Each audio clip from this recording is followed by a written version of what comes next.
Class 4 এর English for today এই বইটি থেকে ইউনিট 26 বা 26 নম্বর অধ্যায় রাইট ওয়েল 3 লেসনস হচ্ছে 1 2 পড়া হচ্ছে 52 নাম্বার পৃষ্ঠা থেকে, অর্থাৎ 52 পৃষ্ঠা থেকে পড়া হচ্ছে। সি নম্বরে বলছে অ্যাড কমাস টু দ্য ডায়লগ, অর্থাৎ ডায়লগে কমা ব্যবহার করো, দেন সে দ্য ডায়লগ ইন পেয়ার্স, এরপরে ডায়লগটা দুজন অর্থাৎ জোড়ায় জোড়ায় পড়ো। তো কমল আর শান্তার মাঝে কথা হচ্ছে। কমল বলছে hi Shanta, how are you, তুমি কেমন আছো?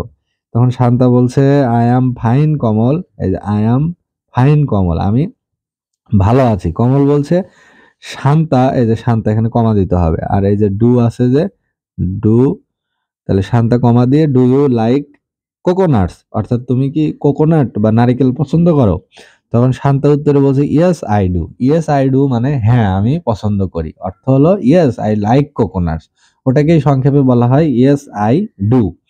আই লাভ দেম, আমি সেগুলো ভীষণ ভালোবাসি, অর্থাৎ কোকোনাট আমি যে শুধু পছন্দ করি তা না, এটা আমার অত্যন্ত প্রিয় জিনিসও। কোমল তখন বলছে আই ডু টু, অর্থাৎ আই ডু টু মানে আই লাভ দেম টু, অর্থাৎ আমিও সেগুলো অত্যন্ত পছন্দ করি, বা কোকোনাট বা নারিকেল আমার কাছে ভীষণ প্রিয় বা পছন্দের।